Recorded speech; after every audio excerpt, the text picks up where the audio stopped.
अस्सलामु अलैकुम वरहमतुल्लाहि वबरकातुहू। हमेशा से आप लोगों को मैं इस बात की तरफ मुतवज्जे करते रहा हूँ कि हर एक मुसलमान ने लॉन्ग टर्म के अंदर अपना पैसा इन्वेस्ट करना चाहिए।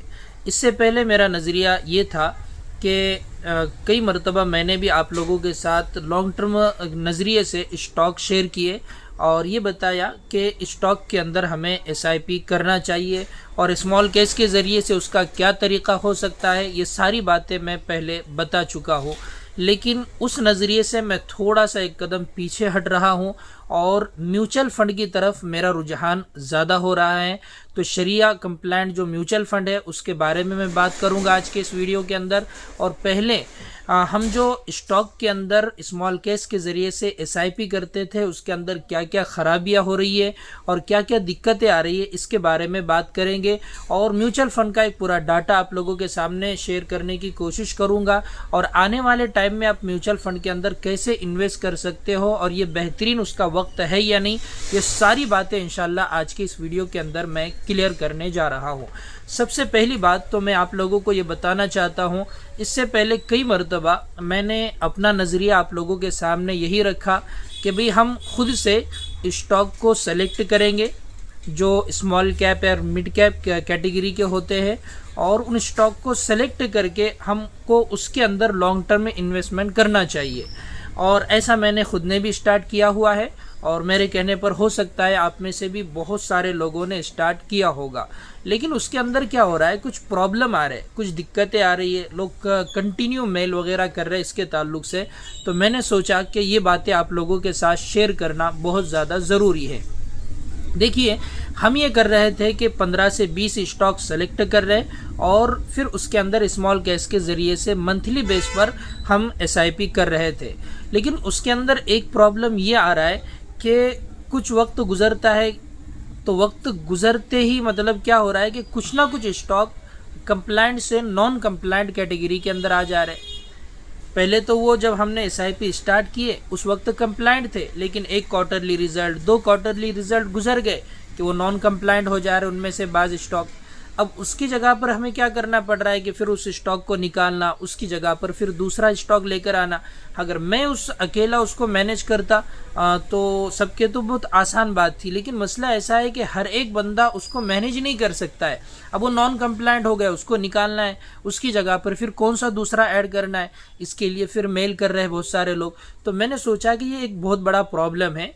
और दूसरा प्रॉब्लम ये हो रहा है कि हम जिस तराजू पर नाप कर किसी भी स्टॉक को लॉन्ग टर्म के लिए पसंद कर रहे हैं, उसको सेलेक्ट कर रहे हैं उसके बिज़नेस को देख के, उसके फ्यूचर को देख के, लेकिन क्या होता है कि साल गुजर गया या 6 महीने गुजर गए तो वही स्टॉक क्या हो रहा है, बाद में कमज़ोर हो रहा है, बाद में वीक हो रहा है। जैसे वीपीआरपीएल की बात लीजिए, जब हमने लॉन्ग टर्म की राय दी थी उसके अंदर वीपीआरपीएल को भी शामिल किया था, लेकिन आप देखेंगे वो नॉन कंप्लायंट भी हो गया और उसके ऊपर कर्ज वगैरह शायद कुछ ज़्यादा हो गया और उसका बिजनेस भी बिल्कुल एकदम घटते हुए जा रहा है, सेल घटती हुई जा रही है, बिल्कुल उसके अंदर बड़ी गिरावट हमें देखने को मिल रही है। तो ये 2 प्रॉब्लम बहुत ज़्यादा आ रहे हैं। एक प्रॉब्लम तो कंप्लायंट से नॉन कंप्लायंट होने का और दूसरा एक अच्छा स्टॉक बाद में चलकर ख़राब हो जा रहा है तो फिर हम उसकी जगह पर कौन सा दूसरा लेंगे, नॉन कंप्लायंट होने के बाद कौन सा दूसरा लेंगे। तो हर एक इंसान के बस की ये बात नहीं है। तो इस वजह से मैंने सोचा कि मेरा जो नज़रिया इसके ऊपर है इसको चेंज करने ही की ज़रूरत है। तो फिर मैंने सोचा कि म्यूचुअल फ़ंड के अंदर एसआईपी करना ये ज़्यादा बेहतर होगा। तो देखिए, म्यूचुअल फ़ंड तो यहाँ पर बहुत सारे हैं, लेकिन जो शरिया कंप्लायंट म्यूचुअल फ़ंड है जिसको तासीस से सर्टिफिकेट मिला हुआ है, या जो मौलाना खालिद सैफुल्लाह रहमान साहब की तरफ से जिसको सर्टिफिकेट मिला हुआ है कि भाई ये कहा जाता है कि ये शरिया कंप्लायंट म्यूचुअल फ़ंड है। और बहुत सारे उलमाए किराम के भी हमने ज़बान से सुना, वो कहते हैं कि वो एक शरिया कंप्लायंट म्यूचुअल फ़ंड है, टाटा एथिकल फ़ंड। ठीक है, आपने इसको सुना ही होगा, टाटा एथिकल फ़ंड को। तो मैंने सोचा कि इसके बारे में थोड़ा सा रिसर्च कर आपको बताऊं ये कैसा रहेगा।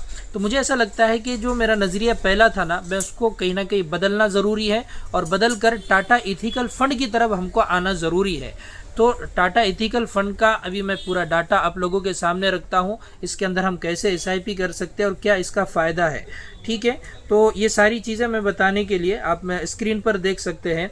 टाटा एथिकल फंड की जो साइज़ है ना वो 3,799 करोड़, समझ रहे ना, यानी लगभग 4,000 करोड़ के आसपास इसका टोटल साइज़ है।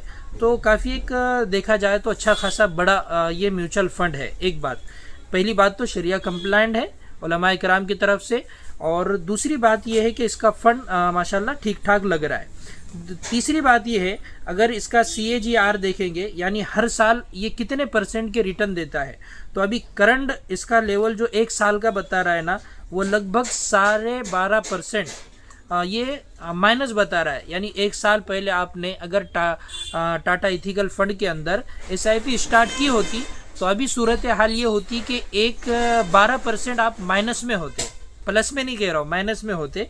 लेकिन आप जैसा आगे बढ़ेंगे ना तो ये चीज़ आपको इंशाल्लाह क्या है क्लियर होती जाएगी। अब हम क्या करते हैं, इसका थोड़ा सा इसके डाटा को बढ़ा कर देखते हैं। अभी 3 साल का देखेंगे तो 12% का CAGR इसका लग रहा है, निकल कर आ रहा है 12% का, जो कि काफ़ी अच्छा माना जाएगा। और अगर आप 5 साल का देखते हैं तो लगभग 18% का है, यानी हर साल 5 साल से 18% के रिटर्न ये दे रहा है, जबकि इस साल 12% माइनस में है इसके बावजूद भी। और इसको मतलब ये जब से शुरू है अगर आप देखेंगे तो 29 साल इसको कंप्लीट हो रहा है जब से ये चढ़ रहा है। तो कोई डरने की, कोई घबराने की भी ज़रूरत नहीं है कि भाग कर जाएगा बोलकर। और अगर ये चला भी गया, बंद भी हो गया, ऐसा तो नहीं हो सकता, लेकिन मान लीजिए कि बंद हो गया, तब भी हमारा पैसा इनके पास होता है, ऐसा नहीं है। ये पूरा गवर्नमेंट की निगरानी में चलता है, सेबी इसको पूरा मतलब रेगुलेट करता है, इसलिए कोई डरने घबराने की ज़रूरत नहीं। 29 साल 6 महीने हो रहे, तो 29 साल 6 महीने से अगर इसका देखेंगे तो 15% के आसपास, गोया के 15% ऑलमोस्ट ये हर साल की रिटर्न दे रहा है। तो 15% अगर कोई हर साल SIP के अंदर रिटर्न निकल कर आ रहे हैं, इसका मतलब ये बहुत ही अच्छा है। और इसके अंदर फिर फ़ायदा क्या होता है, किसी स्टॉक को ऐड करना, किसी स्टॉक को निकलना, कहीं पर ज़्यादा प्रॉफिट हो रहा तो वहाँ पर प्रॉफिट बुक करना, हम खुद मैनेज करते हैं ना। तो मैं तो अपने एतबार से कर सकता हूँ, मेरे पास कुछ इल्म है, लेकिन आम लोग जो हमारे कहने के ऊपर करेंगे ना वो ये सारी चीज़ें मैनेज नहीं कर सकते। कहीं पर प्रॉफिट बुक करने की ज़रूरत होगी एक लंबे टाइम के बाद, कहीं पर मतलब स्टॉक ख़राब हुआ तो उसको निकालने की ज़रूरत होगी, तो हर एक के बस की बात नहीं। तो मुझे ऐसा लगा कि सबसे बेहतरीन चीज़ यही हो सकती है। तो ये काफ़ी अच्छा है। और एक्सपेंस रेशो इसका देखेंगे तो सुना मैंने कि 1% से नीचे अगर किसी का हो तो ये अच्छा माना जाता है, जबकि इसका 0.66% है। तो ज़्यादा इसके अंदर आपको चार्ज वगैरह भी नहीं लगेंगे। आप इसके अंदर आगे बढ़ेंगे और आगे बढ़कर देखेंगे ना तो इसके अंदर लगभग इसके पोर्टफोलियो में यहाँ पर आप देखिए कितनी कंपनियाँ हैं। एक मिनट, हाँ यहाँ पर देखिए तो टोटल 63 कंपनियाँ इसके अंदर हैं, समझ रहे। और इसके अंदर क्या होता है, हम अक्सर क्या करते हैं कि छोटी छोटी कंपनियां ज़्यादा रखते हैं, तो ये मैनेज करना पड़ता है चूँकि, और इतना बड़ा पोर्टफोलियो संभालना है। तो इसके अंदर लार्ज कैप कैटेगरी की भी कंपनियां होती है, मिड कैप कैटेगरी की भी होती है और स्मॉल कैप कैटेगरी की भी होती है, जिससे क्या होता है बैलेंस रहता है। इसी वजह से 29 साल एक बहुत बड़ा अरसा माना जाएगा। और 29 साल से टाटा एथिकल फंड आपको अगर 15% के रिटर्न CAGR के अंदर दे रहा है तो बहुत मतलब अच्छा ही माना जाएगा। तो ये पूरी कंपनी यहाँ पर आप देख सकते हैं। इसके अंदर एक चीज़ मैं आपको ये बताना चाहता हूँ, में है ना बहुत सारी कंपनी आपको इस्लामिक स्टॉक स्क्रीनर के अंदर है ना नॉन कंप्लायंट बताएंगी। तो दूसरे जो मतलब ऐप है ना वो इसको कंप्लायंट बताते हैं। तो हो सकता है इसके अंदर कुछ आपको डिफरेंस देखने को मिले, तो इसमें कोई डरने घबराने की ज़रूरत नहीं है, इसलिए कि मौलाना खालिद साहब ने ही इसको सर्टिफिकेट दिया हुआ है।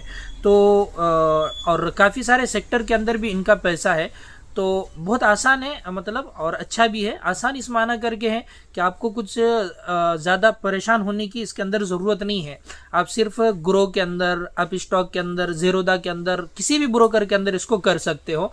बहुत आसान मतलब सिंपल है ना, ग्रो है।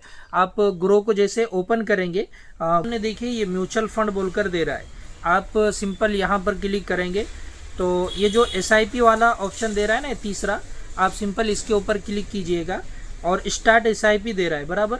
आप जैसे स्टार्ट SIP पर क्लिक करेंगे ना तो यहाँ पर आपको कौन सा चाहिए वो सर्च करना है। एक मिनट, यहाँ पर ऊपर ही हम क्या करेंगे, सर्च करेंगे टाटा एथिकल फंड, ठीक है। एक मिनट,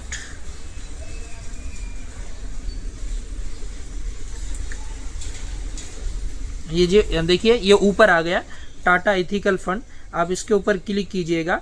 तो अभी देखिए ये 3 साल का यहाँ पर डाटा बता रहा है, 1 साल का देखेंगे तो माइनस में आपको बताएगा। बहरहाल इसको छेड़ने की ज़रूरत नहीं है। स्टार्ट एसआईपी पर आप क्लिक करेंगे, ये सीधा मतलब आपको बैंक की तरफ ले जाएगा। आप यहाँ से पैसे ऐड करेंगे, फिर कंटिन्यू आपके मतलब पैसे बैंक से कट हो, इसके लिए पूरा आगे हमको प्रोसीजर करना होता है। स्टार्ट एसआईपी का पर क्लिक कीजिए। यहाँ पर आपको जो अमाउंट डालना है, मान लीजिए कि आप 10,000 से करना चाहते हैं, यहाँ 10,000 रुपये डालेंगे, स्टार्ट पर क्लिक करेंगे। बहरहाल यहाँ से परचेस हो जाएगा, हो सकता है उसको थोड़ा बहुत टाइम लगे लेकिन आपको शो करेगा।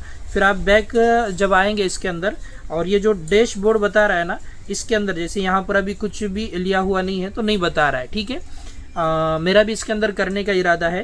तो ये डैशबोर्ड में आप जो भी बाय करेंगे ना, मतलब तो यहाँ पर फिर आपको नज़र आएगा। तो बहुत आसान भी, कभी भी आप इसको निकाल भी सकते हो, रख भी सकते हो, लेकिन निकालने की नीयत से मत लेना। अगर आप स्टार्ट करना ही चाहते हैं तो फिर एक लॉन्ग टर्म के नज़रिए से स्टार्ट करना। मान लीजिए कि कम से कम 15 साल, 20 साल, अदना दर्जे में 10 साल, इसका आपको नतीजा ही 5 साल के बाद, 7 साल के बाद देखने को मिलेगा, है ना। एक बड़ा रिटर्न ही उसके अंदर जब आपको देखने को मिलेगा। तो मुझे उम्मीद है इंशाल्लाह ये चीज़ आपको समझ में आ गई होंगी, ठीक है। अस्सलामु अलैकुम व रहमतुल्लाहि व बरकातुहू।